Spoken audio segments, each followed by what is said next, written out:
Elite Facts presents 9 Weirdest Psychological Disorders. 9. For most of us, a seasonal outbreak means that you're likely to spend a few days stuck in bed with your head full of mucus. If you're a young girl of the mosquito people of Central America, unfortunately, you're more likely to go into convulsions and start vomiting insects. This is what the mosquito people call Grizzy sickness or crazy sickness. Grizzy sickness is a highly contagious and bizarre condition that causes manic convulsions and even coma in its victims. During spells, sufferers attempt to flee their community with their eyes closed, seizing any weapon they can find with which they appear to try to defend themselves against invisible attackers. According to eyewitnesses, sufferers mysteriously gain extraordinary strength, and often upward of 4 men are required to restrain them and tie them down with ropes. There are reported cases of 15-year-old girls with Grizzy sickness overpowering 7 men.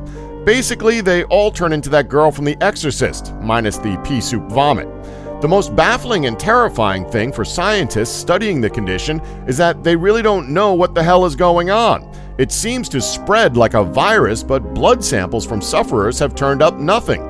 Drugs and injections just seem to make it mad. Outbreaks have been reported as far back as 1800, and an epidemic that began in 1910 is said to have lasted for a period of 20 years. There were 65 cases just last year. Hell, maybe this is one occasion where the demon possession explanation is actually the right one. 8. It's pretty easy to guess where you'd have to be living to fall victim to Arctic hysteria. Known to the Eskimo people as piblaktok, incidences of this particular madness occur predominantly during winter in the coldest places on Earth and can sometimes reach epidemic proportions. Attacks of Arctic hysteria may last for only a few minutes, but in that time, sufferers are known to start screaming incomprehensibly, strip naked, and run around on the ice and attempt superhuman feats like walking on the ceiling.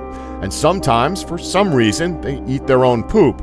They'll often wake up later with no memory of the whole thing, presumably wondering why their breath smells so bad. It's such a common occurrence among Eskimos for members of their tribe to start acting like they're possessed by poop-loving devils that they just leave those inflicted to their own devices until they snap out of it. Although the women of the tribe have been found to be the most at risk, cases of Arctic hysteria have also been recorded among stranded European explorers.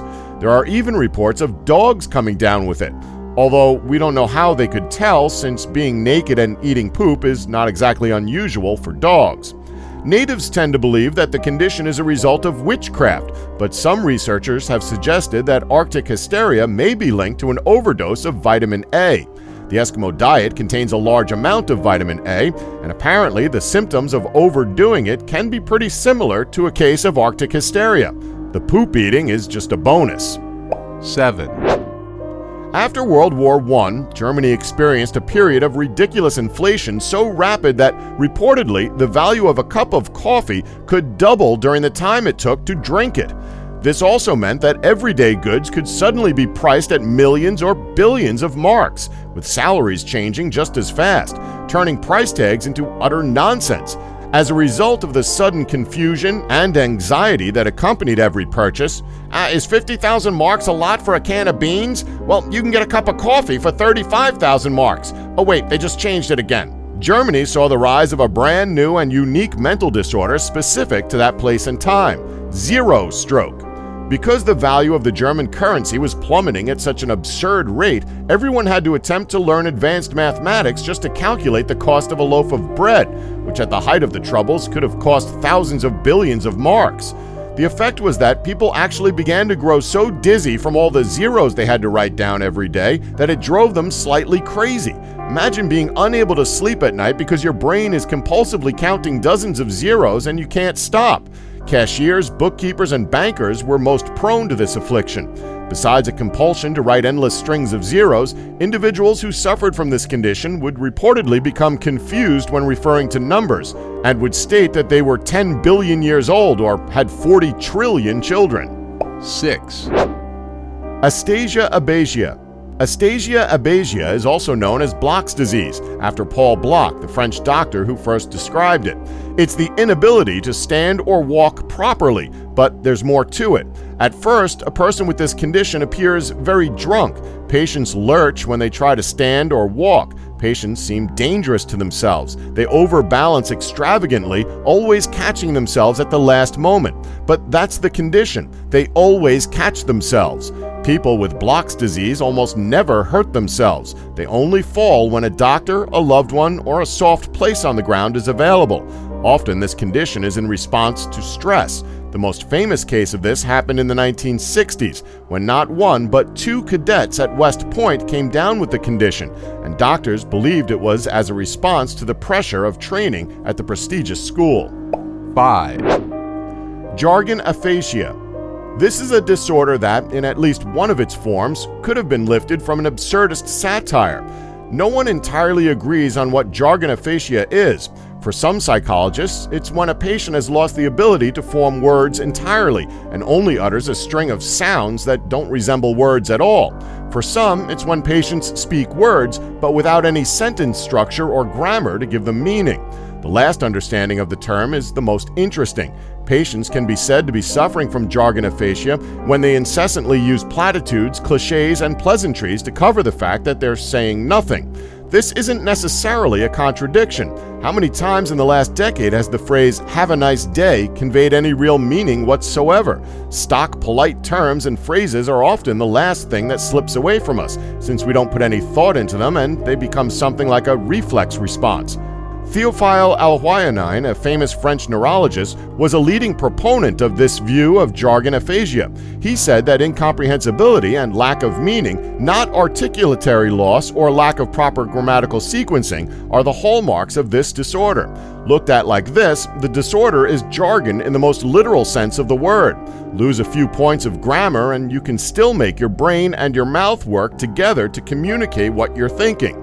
Jargon is the destruction of any ability to use language to communicate in a meaningful way with the people around you, even if you keep talking in perfectly comprehensible English for hours. 4. Stockholm Syndrome. It's a psychological phenomenon in which hostages express empathy and have positive feelings towards their captors. Hostages who have Stockholm Syndrome often mistake a lack of abuse from their captors for an act of kindness and defend them after they are arrested. It's like, hey, being kidnapped isn't that bad because the kidnappers are actually pretty darn sweet peeps. The FBI's hostage barricade database system shows that roughly 27% of kidnap victims show evidence of Stockholm Syndrome. The syndrome is named after the robbery of Creditbanken in Stockholm, in which bank employees were held hostage from August 23 to August 28, 1973. In this case, victims became emotionally attached to their captors and even defended them after they were freed from the bank. There also is a syndrome called Lima Syndrome, in which abductors develop sympathy for their hostages. It's named after an abduction at the Japanese embassy in Lima, Peru in 1996, where most of the hostages were set free within a few hours due to sympathy. 3. Schizophrenia. Schizophrenia, in short, is a loss of reality. Symptoms include inappropriate or few emotions, paranoia, obsession with media, false beliefs about the body, beliefs of being famous or powerful, auditory and visual hallucinations, and catatonia, a completely unaware and unresponsive state. Unmedicated schizophrenics can't tell what's in their head and what's real, leading them to act strangely. There are different levels in the loss of reality. Some are able to function normally for short periods of time. For such a severe disorder, a giant 1% of Americans have it. This means that for every 100 people, one is schizophrenic. Schizophrenia is very genetic and is often treatable with medication. Most medicated schizophrenics are able to function completely normally, as long as they take medication every day. The disorder will never go away, and skipping just one day of medication can jeopardize the patient's sanity. The crime rates of schizophrenics are actually not as high as other disorders, but the individuals are much more troubled and much farther from reality. 2. Dissociative identity disorder. DID, formerly multiple personality disorder, is a very serious disorder caused by severe trauma. An individual with this disorder will split his or her personality into 2 or 3 different identities and cycle between them. A 50-year-old man may think he's a 6-year-old girl and spend his time playing with dolls and wearing dresses. This disorder has also had a lot of media coverage, but is very misunderstood. Individuals with this disorder rarely take on more than 3 identities, and it's almost impossible to make them aware that they have it. They cannot live normal lives because they may switch identities at any point, sometimes staying in identity for years, sometimes hours. This disorder is also very rare. It can only be found in 0.1% of Americans. There are no medications to fix the disorder, but hypnotherapy can be useful in merging the identities. Patients cannot live in normal society unless they have gone through extensive therapy and their identities have been merged. Otherwise, they live in psychiatric institutions or they are constantly cared for by family and friends. 1. Stendhal Syndrome. It's normal to feel a bit overwhelmed in the presence of fine art or otherwise emotionally powerful surroundings. What isn't so common, however, is a racing pulse, fainting, and hallucinations. These are the signs of Stendhal Syndrome. The condition is triggered by different stimuli in different people and tends to strike in various yet specific places. For example, another syndrome that is pretty much the exact same thing, known as Paris syndrome, causes tourists who visit Paris for the first time to experience anxiety, dizziness, tachycardia, hallucinations, or delusions after they realize that Paris is drastically different from the idealized city they thought it would be. Another extreme form of culture shock is Jerusalem Syndrome, in which tourists suffer from obsessive religious thoughts and delusions in the holy city of Jerusalem. All in all, it's just people being overwhelmed by new surroundings, drastically different to their own, or just simply being overwhelmed by finally seeing things they've seen for years in pictures, up front and personal. Don't forget to like us and subscribe for more Elite Facts.